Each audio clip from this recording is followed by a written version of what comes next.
Assis sur leur machine à coudre, mettre ruban au cou, les pieds effectuant les mouvements de va-et-vient sur les pédales, les couturiers du sur-mesure sont devenus une véritable industrie pour plus d'un commerçant moins bien nanti. Installés à l'aile gauche du marché central de Douala au lieu dit Gazon, autrefois occupé par des commerçants ambulants des Garpis, ces hommes et femmes ont trouvé refuge derrière la poste de Neubel au quartier Makéa. Placés sur des comptoirs à matériaux provisoires depuis plus d'une décennie, ces couturiers dits de fortune cherchent leur pain quotidien en réfectionnant, raccommodant et cintrant les vêtements d'un coup rapide. Bon, et pratiquement 4 ans. En 4 ans, bon, en fait, moi, j'en ai déjà fait, j'en ai construit. Je suis marié, j'ai 2 enfants et c'est ce métier qui m'a poussé à le faire, en fait. Bon, le métier que j'ai décidé de faire, c'est dans le retouche des vêtements, dans de toute qualité de vêtements, dont nous faisons dans le retouche, dans le vêtement des femmes, des hommes et dans plusieurs qualités de vêtements. Donc, ce qui concerne les vêtements en général, nous faisons dans ça. Ne vous méprenez surtout pas en regardant les machines utilisées par ces couturiers. La plupart sont des anciennes machines à pédales qui permettent d'obtenir le résultat escompté, mais aussi la satisfaction aux clients. Il faut néanmoins dire que l'activité n'est pas sans difficulté, dont l'une des principales est celle avec les agents communaux de Douala 2e.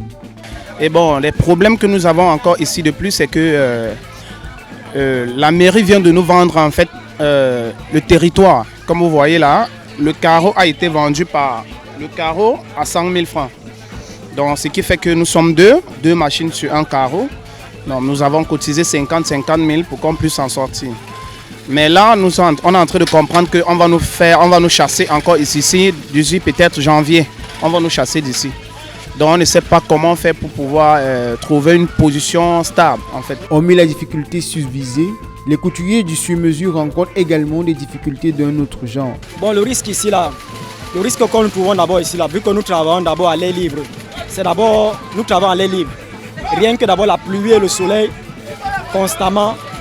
Donc vu maintenant cette période, il pleut constamment et avec le soleil et tout, on aimerait vraiment avoir vraiment un endroit bien aéré où nous pouvons vraiment travailler matin et soir sans vraiment dire qu'on peut peut-être déplacer les machines ou bien bon, on aimerait laisser les machines sur place. Donc on aimerait un endroit qu'on nous construise, un endroit plus bien par rapport à cet endroit où nous travaillons. Le métier de couturier sur mesure au marché central de Douala n'est pas qu'une affaire d'hommes, car les femmes expérimentées participent également au développement et à l'éclosion de ce secteur d'activité. Et je trouve que c'est bien mieux. Pourquoi? Parce que ce que je ne pouvais pas avoir à la maison, je peux l'avoir ici. Je ne peux pas tout attendre de mon mari parce que je suis mariée. Et je vois que ça donne. Parce que je peux aussi apporter un plus en tant que femme aux côtés de mon mari. Voilà, on ne peut pas toujours attendre que l'homme achète jusqu'aux allumettes. Si on a besoin de 100 francs, il faut attendre que monsieur donne 100 francs. Non. Donc, je pense que c'est ça. Bon, la vie aujourd'hui ne nous laisse plus le choix. Dans le sens où nous ne pouvons plus rester dans les maisons, dans les cuisines, disons. Pourquoi? Parce que la vie est devenue tellement coûteuse et les charges énormes. Alors, l'homme ne peut pas tout faire.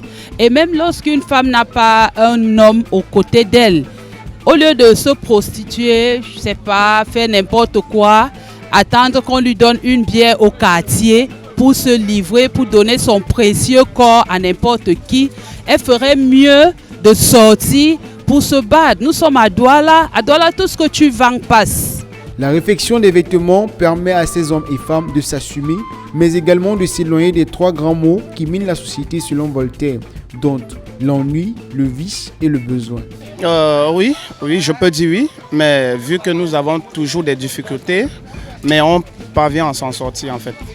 Bon, les difficultés qu'on a ici, c'est juste que bon, on a des problèmes quand il pleut, on a ces problèmes et quand il fait soleil, nous sommes sur le soleil, nous sommes sur la pluie. Par rapport à ce qu'on peut avoir, je dirais que ça dépend. Aujourd'hui, tu peux venir, ça donne. Demain, ça ne donne pas.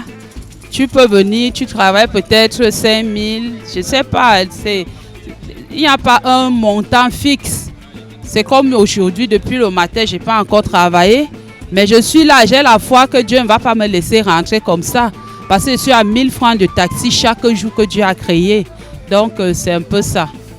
Bon, le métier, vraiment, ça permet à l'homme de se nourrir. Parce que je ne peux pas dire que c'est un métier qui est minable, mais c'est un métier quand même qui permet. Parce que moi également, je m'en sors dans ça. Je ne peux pas dire que je ne m'en sors pas. Je m'en sors dans ça. Parce que ça fait au moins presque 8 ans que je fais dans ce métier. Je ne peux pas dire 8 ans, je ne peux pas dire vraiment que je n'ai pas trouvé vraiment ce qu'il fallait. Mais je m'en sors. Donc, je ne peux pas dire que ce n'est pas un métier quand même. C'est un bon métier. Malgré l'atmosphère détendue qui existe entre ces couturiers, la concurrence au niveau du meilleur rapport qualité-prix reste de mise. Il est bon de souligner que parmi eux, on y retrouve des stylistes reconvertis, mais également des passionnés de ce métier qui se plaçaient dans l'ordre des oubliettes, dont certains n'ont pas manqué de prodiguer quelques conseils à la jeunesse par le canal du micro de la télévision qui vous construit. En fait, je peux dire aux jeunes que il faut se battre, les gars. Il faut se battre. La seule chose que je peux vous dire, c'est se battre. Parce que là, au Cameroun, si tu dors, ta vie dort. Donc du coup, si tu trouves une occasion devant toi, il faut en profiter, gars. Du coup, même si tu as quelque chose à vendre, que tu sais que tu peux sortir, tu gagnes ton pain quotidien, gars, mettez-vous au travail. Parce qu'au Cameroun, tant que tu ne travailles pas, tu ne mangeras pas. Parce que d'abord, dans chaque chose, il faut être passionné. Il faut être passionné dans chaque chose. Il ne faut pas venir faire un métier parce que tu veux faire. Il ne faut pas faire un métier parce que tu veux faire. Il faut être passionné d'abord de ce que tu veux faire. Parce que moi je ne fais pas ce métier parce que je veux faire. Parce que j'aime d'abord ce métier. J'aime d'abord ce métier avant de le faire. Donc c'est ce que je veux conseiller à un jeune. S'il veut faire ce métier, il doit apprendre et il doit venir faire. Et il doit aimer d'abord ce métier aussi. Donc c'est ce que je conseille à tout jeune qui veut faire ce métier. Tout compte fait, ces couturiers de cette vaste industrie en plein air se sont modulés et tous les matins dès 8h, l'activité prend son envol et tout le monde au final y trouve son compte.